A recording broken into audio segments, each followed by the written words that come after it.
Crop Talk TV podcast. Peace.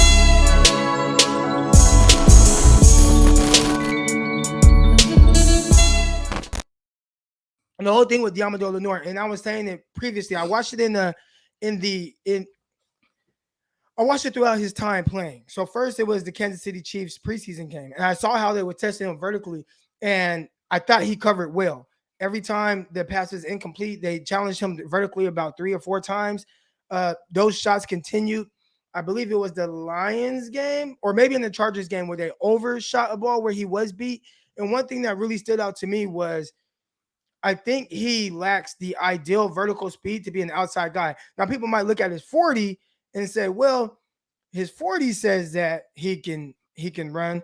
But what I'm seeing on film wasn't that. So how I knew this was he struggled a little bit to kind of get his head back. And it looked like he was kind of in fight or flight mode every time they threw the ball vertically.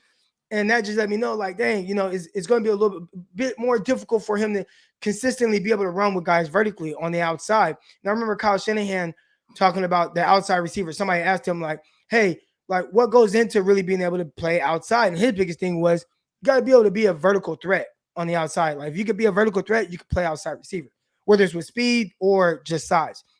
When you look at Lenoir, and one, he doesn't necessarily have like the ideal size. He is a stockier kind of built guy. He's not like super thin or anything, but he's not really tall. So on the outside, he doesn't necessarily have like the length, and then he doesn't have like the ideal speed. And then we saw him kind of get tested vertically a couple times on the outside in the games, and he gave up, a big play to the kid. Gosh, what's his name from the Eagles? Not Rager, but also Rager too. That got called back. Devonta Smith. No, not Devonta Smith. The other one. He locked up Devonta Smith. Oh, Kes Watkins. Watkins. All right. Yeah. So Watkins, got him good, right? And part of that was his alignment. You can't line up in the gray area, backpedal, turn around with a guy that's running full speed, runs a 4.3. All right, especially if you're not that fast. That's really tough. But two, it was like if he was going to get beat, it was going to be vertically. So I said he profiles better to me because of that, not because of size or anything like that, but because of the lack in ideal vertical speed. But he doesn't necessarily have the ideal speed. So to me, he profiled better because of that in the slot. I was like, he'll be a terrific nickel. I think he can cover well from there. It's kind of like Kwan Williams. He's not the fastest guy, but typically when you play in a slot, unless you get a slot fade, you typically don't have to be the fastest guys. And most time, guys in the slot aren't really fast unless every once in a while you get a Miko Hardman or a Tariq Hill that lines up there. But I just thought he's going to be a terrific slot. All right, now, Dre Kirkpatrick, he's an outside cornerback. He's not a nickel guy. He's not a slot.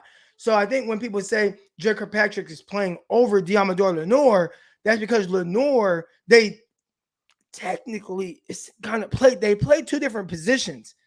You know what I'm saying? That's like if 49ers have Trent Taylor and it's like, oh, Brandon Ayuk goes down. Well, why is it Trent Taylor? And well, it's like Trent Taylor, he was always a slot, right? He wasn't a guy that would work outside. So that's kind of my spiel on I know I went into this whole different spiel, but there were a lot of people that have questioned that. So I wanted to kind of go over that. Why we don't see Deommodore Lenoir playing on the outside. He's really more of a nickel. Crop Talk TV podcast. Peace.